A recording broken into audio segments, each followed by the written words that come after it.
faut savoir qu'une fontaine à eau pour votre chien ou votre chat est quasiment indispensable au final pour une bonne hydratation. Votre animal a besoin d'une eau qui ne soit pas stagnante, qui reste relativement fraîche.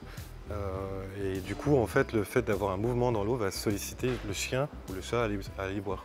Alors, un chien ou un chat qui s'hydrate mal peut avoir divers problèmes, donc, comme le premier, le diabète, des problèmes rénaux, des infections urinaires, et également pendant les fortes chaleurs, des problèmes de malaise ou de vomissement. Alors un chat va consommer en moyenne approximativement 200 ml d'eau par jour, tandis qu'un chien va consommer 50 à 70 ml en fonction de son poids. Il faudra déjà vous-même repérer les signaux d'alerte. Donc pour un chat par exemple, attendre devant le robinet, il vous faudra une fontaine avec un jet d'eau forcément, tandis que s'il tire la gamelle qui est toute simple, ça veut dire qu'il a besoin d'une gamelle avec écoulement parce qu'il aime bien l'eau qui bouge.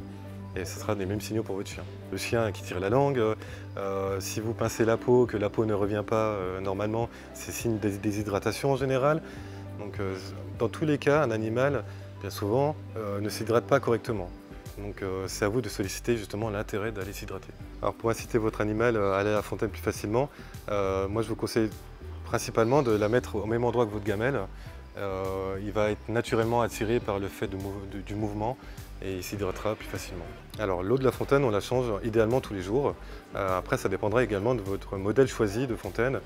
Si vous prenez du plastique, il faudra la faire peut-être plus régulièrement, donc en effet tous les 2 jours. Si c'est de l'inox ou de la céramique, on pourra se permettre de le faire tous les 2 jours. Il y a des accessoires particuliers pour la fontaine justement, pour l'entretien principalement. Donc les mousses, et également les filtres charbon, donc pour justement purifier l'eau de votre chat ou de votre chien. Alors les mousses en général se changent, principalement la charbon, c'est la plus fréquente, tous les mois.